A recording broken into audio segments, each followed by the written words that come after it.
The final impression materials are made up of two parts, a base and a catalyst.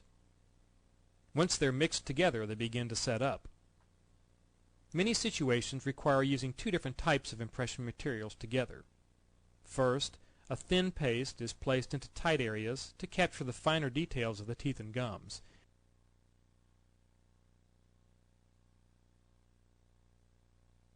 And then a stiffer putty within the impression tray sticks to this paste and makes up a bulk of the impression.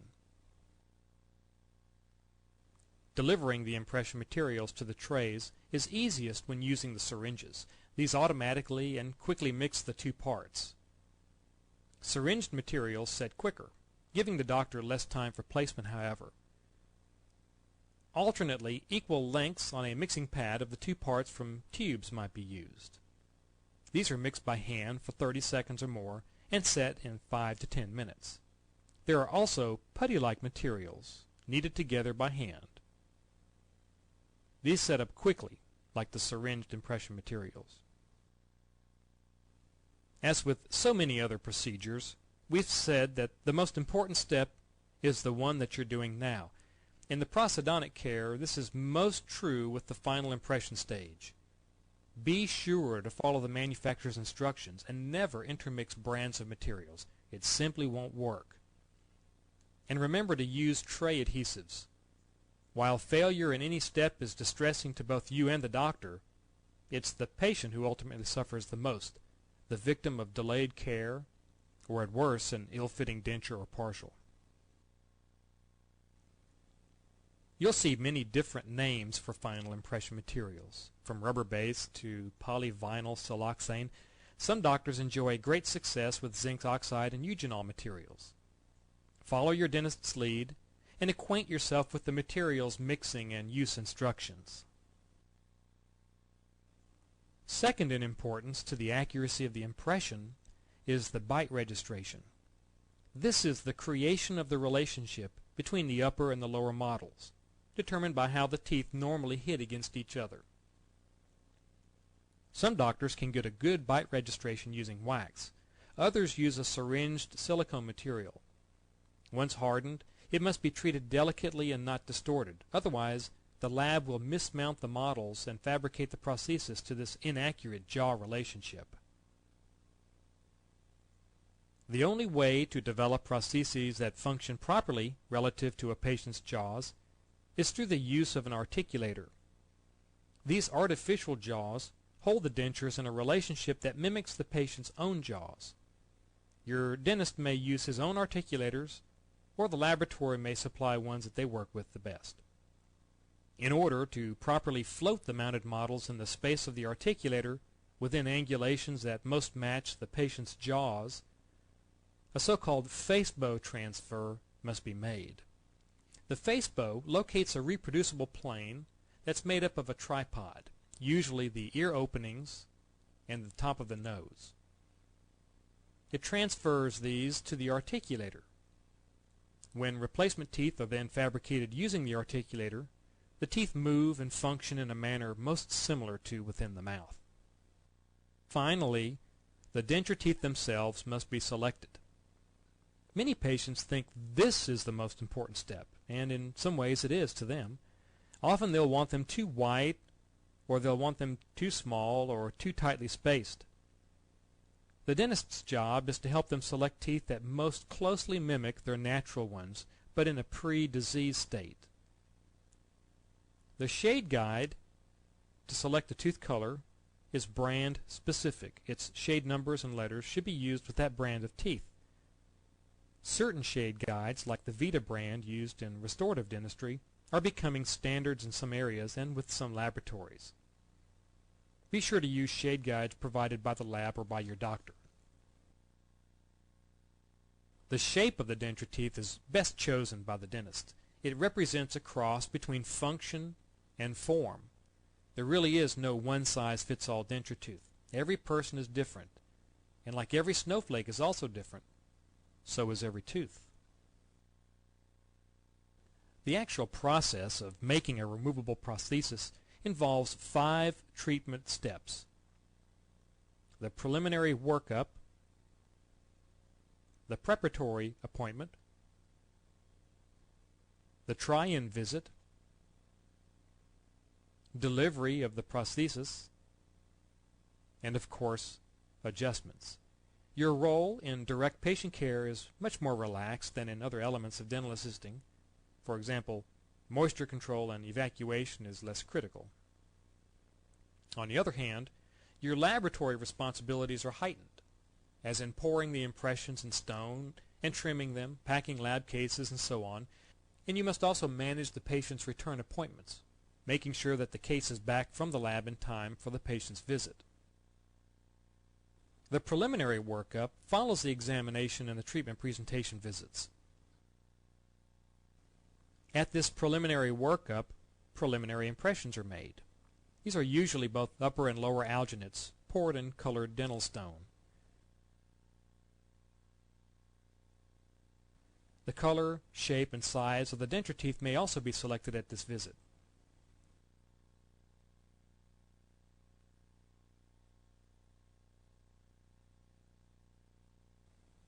The models made from these impressions are used to make custom impression trays, and if just one arch is being treated, the opposing model is not used in making a tray. It serves as the opposing teeth to the prosthesis. When pouring the stone models, take care to not trap air bubbles. Mix the stone according to the instructions and carefully vibrate it into the impression.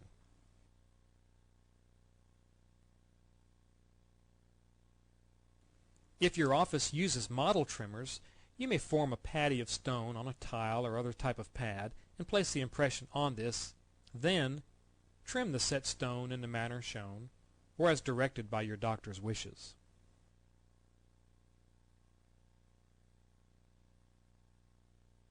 Notice how the upper model on the left is trimmed. The back is flat, and the sides are parallel to the bicuspids.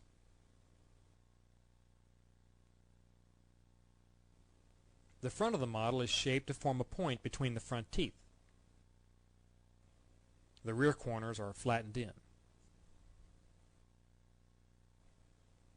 The lower model is trimmed similarly, but with the front rounded in contour with the teeth. Be careful to always stay at least 1/4 of an inch away from the teeth. At the preparation appointment, a variety of treatments may be needed. Unneeded teeth may be extracted. Enamel may be shaped for more ideal conformity to the prosthesis. Root canal therapy may be included. At the very least, final impressions using custom trays and the bite registration are made at this appointment. If the patient is wearing an existing prosthesis, have them give it to you and place it in a denture cup with water. Discourage the patient from simply wrapping it in a paper towel. This both dries it out and can also endanger it through inadvertent disposal as trash. As your dentist prepares the patient for the impression, both verbally and with gauze and such for dryness, you'll mix the impression material and load the tray. If a thinner wash is to be used, mix it first and load the syringe. While the doctor injects it into place, mix and load the tray as shown here. Make sure you've coated the custom impression tray with adhesive and that the impression tray is completely blended.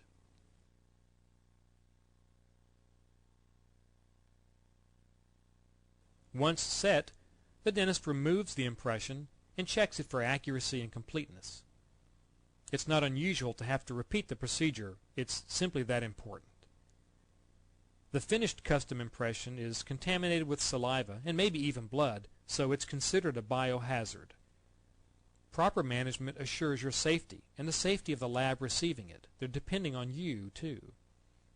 So place the impression in a resealable plastic storage bag, being careful to not touch its outside. After the patient is dismissed, you can prepare it for sending it to the laboratory, which we'll discuss shortly. The facebow transfer and the bite registration are usually made last, since they're of little use if you've not yet gotten an acceptable impression. Some states have laws that allow the dental assistant to perform the Facebook transfer. Specific training is needed. Otherwise, have the proper materials unique to your Facebook and articulator available for the dentist's use. Once the selection of the teeth has been made, the bite registration completes the appointment. Again, the material used depends on the doctor's preference. Here, a firm setting material is being placed on the teeth for the patient to bite down into. Once the impressions, the bite registration, and the Facebook transfer have all been gathered, they must be prepared to be sent to the dental laboratory that will be making the prosthesis, along with a written prescription for what's wanted, if the work is not being done within your office. Bite registrations and the final impressions must be disinfected before sending them out. Wearing personal protective equipment, remove the items from the plastic bag and gently rinse them clean of blood and saliva. Lightly air dry them and then immerse them or spray them with a germicide specifically made for this purpose. Be sure to follow the instructions. It's a good idea to write the disinfection process on the prescription. Group and package the items by patient, carefully in their own clean plastic bag. Avoid bending anything. Put them all in a box and lightly fill it with polystyrene peanuts or bubble wrap, and when done, remove your personal protective equipment and wash your hands. And don't forget to include the lab prescription.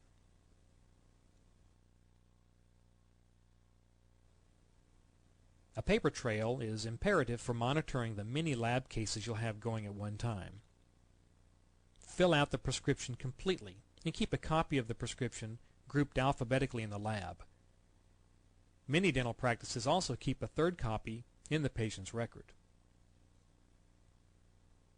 The treatment area is cleaned and prepared for the next patient in the usual manner. The laboratory must also be cleaned and disinfected. Maximal attention to aseptic technique must always be carried with you into the laboratory.